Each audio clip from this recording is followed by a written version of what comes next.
I started out as a singer originally and made my first record, produced my first record about 2 years ago, with starting process sort of. And I released it last year for a big, huge Berlin record label, The Gym.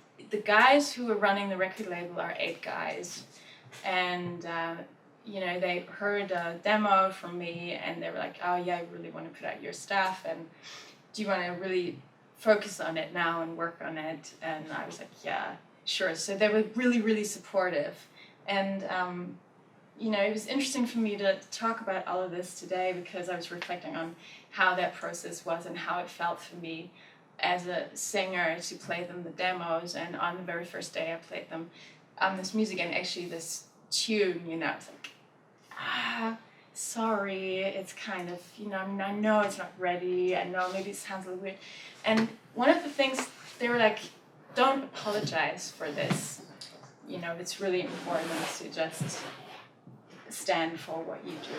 And in that time, I was also trying, you know, because there were 8 guys in this label and I was kind of looking around and I started DJing and I was like, oh, it's crazy with all the guys around and where, you know, why aren't there any more women in this whole scene? So I was thinking what to do on the side, and I was thinking maybe there's something sonic experimentation with girls, and I didn't start out being sort of technology focused, but I got more and more into that, and I started working on an initiative that focuses on getting kids into coding. It's only a week in the whole year, and it was kicked off by the European Commission.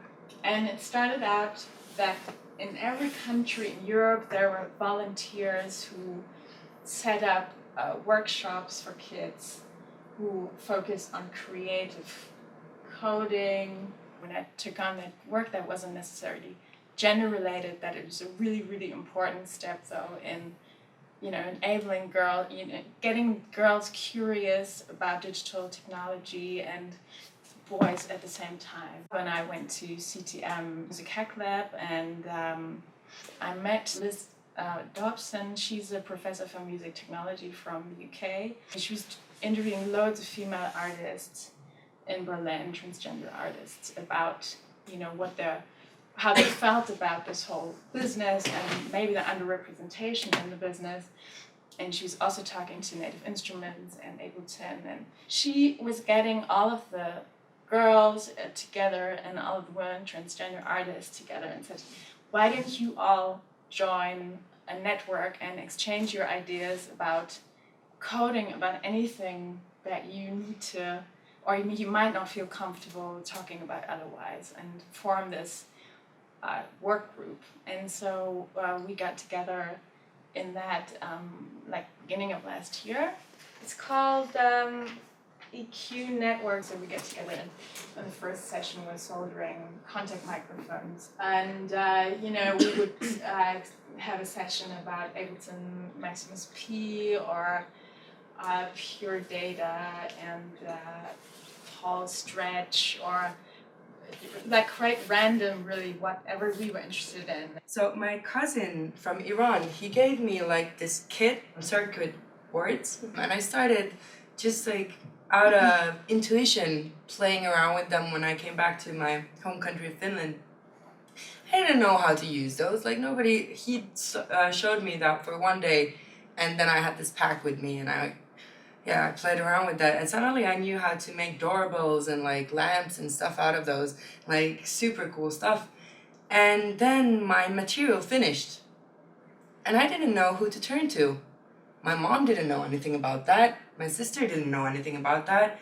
No males in our family. It was just like, okay, well, I guess this fun ended. So what should I do next? All right, back to the sewing group. Fact that we don't have maybe the same access to tools as guys probably have. But that's again down to education and prior knowledge of, you know, if someone can source something, it's because they know how to, and they've been taught and told how to anyway. Yeah, that's true.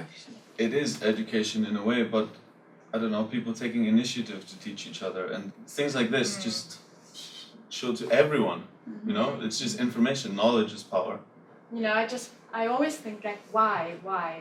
why? Wasn't it ever different? And I don't know if you've been to Herons of Sound or, you know, all the stuff that Female Pressure organizes, you know, all these women that used to be a kind of pioneers in electronic music, like Daphne Oram, who's been a studio manager at BBC Radio Phonic Workshop. You know, all these women at the forefront also of electronic music and synthesized music.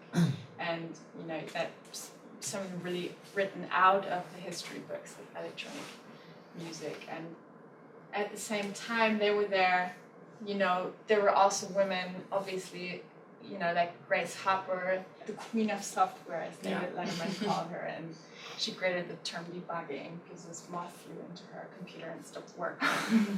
And like her, there were many others, and I found this radio feature on NPR, and it features the statistics, and the number of women studying computer science was so high. What happened in the 80s? Yeah, right. Spielen, lernen, Zeit gewinnen. Computer jetzt für alle. Die Werbung bringt es auf den Punkt. Ohne Computer, so wird suggeriert, läuft demnächst nichts mehr. It's interesting because there's also a family interview in there, and you know, the guys are asked, why doesn't your wife do it, and why doesn't your daughter do it? And it's like, well, you know, they're just not, I don't think they find this interesting at all. Somebody just made the decision that we might not be interested. It's like so it all much. started from bad marketing then? I think I think it's the society itself. I mean, it's the same society that tells you that you should wear pink. I mean, mid-80s is a time where computer actually moved into everybody's home. And I think the way the effect ads had on this whole thing was probably actually quite major. The females studying technology, anything computer science related, you know, it's just sort of the numbers went down.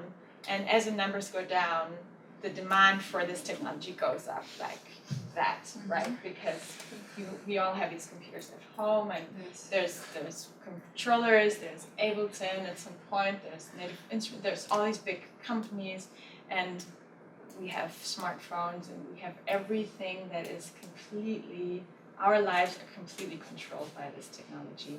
So, you know, it's obviously a huge money machine as well.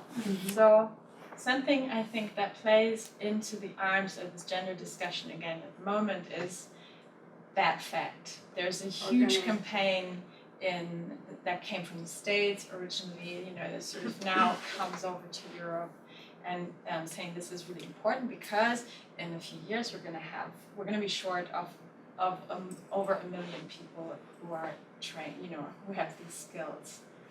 You know, and as there are also not many women in that field, we also need to talk to girls.